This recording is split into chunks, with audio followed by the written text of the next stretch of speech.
My name is Peter. I am here with the amazing Rob Hyder, and we are collating, or Rob is collating a podcast, part of the Men's Nation Festival collaborative connection pieces that we are sharing to spread the word. And I've very gratefully and honorably got this opportunity to talk to Rob about and ask him some questions. And he is representing the role in our Shield model, the festival, as the welcomer. And let's say hi, Rob. Hello, Peter. You are amazing. And even on an off day like today. Totally, and we will have them. So, yeah, is there anything you want to share before we go into the questions about what you're collating about this podcast, about inspiration? Sure, thank you. I love that you called it a podcast. It makes it sound so much more important.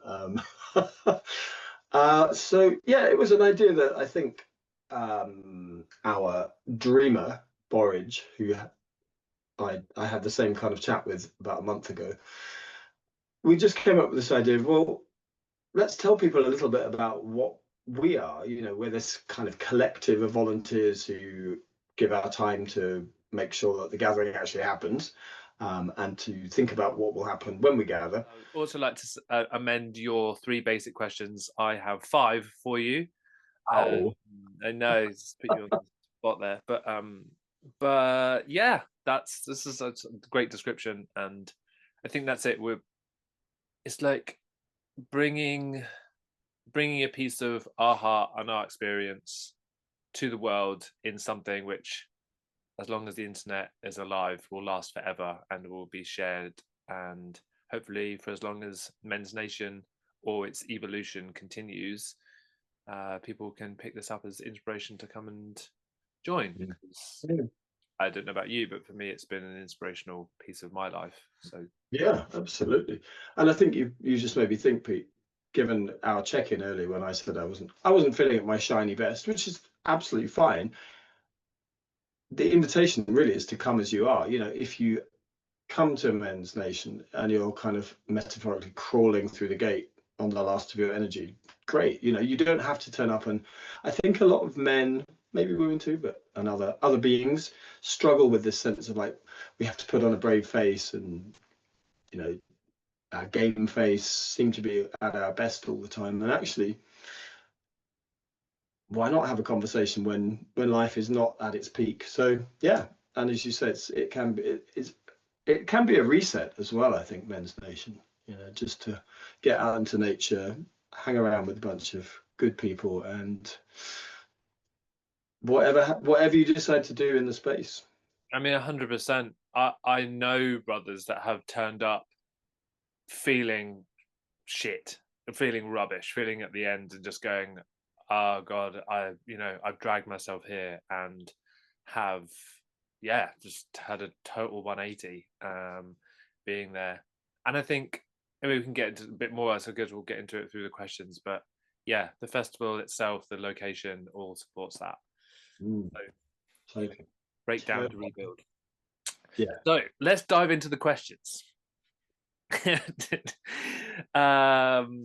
Number 1. So, Rob, what first drew you to Men's Nation, or Men Fest as it was called? Indeed, I know that's another funny thing I've noticed. We all scramble with this, like Men's Nation. Yeah, Men's Nation. Apparently, Pat McCabe came up with the name. If you know anything about her, if not, Google her. Navajo, Diné, First Nation activist, warrior, poet, etc. So yeah, that's an easy question. So thank you for starting with the simplest one, I believe. So a friend called Sam Adams, who I know you know as well, has been on the collective in the past. Really, he's diving into men's work massively now. So I was in Mankind Project Circle with him. We'd initiated together the year before he first went, which was 2019. So in 2019, he was literally telling everyone, oh, I've come across this amazing gathering. I'm going. And I ignored him. Not in a bad way, just it didn't land. So after he went, it was like the volume was turned up even more. Oh my God, you should have come. It was amazing. It was amazing. It was amazing. And this time it filtered in. So I went really because of this one person, which really says a lot about, the connection, relationship, power of trusting somebody, and also seeing him afterwards. He was just glowing and shining and excited. And I had never been to a gathering of men. I'd been to circles, an evening, maybe a day or a dance, whatever. So it was this idea of, wow, they camped out in nature for 4 days. Ooh, that sounds interesting. So I went, and I think I met you actually, Pete, the first time. That's question one. How many marks do I get for that? I'd say 7 out of 10. Okay, I'll take that. I'll take it. I do remember the 2020 year, if that was the year. It was also my first time being at a full weekend gathering of men, and I noticed my own. I hadn't been involved with MKP or anything like that. I hadn't really done. I've been in men's circles, maybe a handful. Yeah, it was really men fest that brought me deeply into the men's work to understand the power of it. And yeah, it's been an incredible journey I've had since that in it. And I know Sam is such an amazing man. He's Mm. inspiration to me during these years of getting to know him, and I've also deepened my connection with certain brothers like yourself who I've met. Now I have this opportunity to chat and get to know a bit more. And yeah, it's an incredible asset and inspiration to my life. So Yeah. I thank guess it's that distinction. You just made me think of the word immersion or immersive.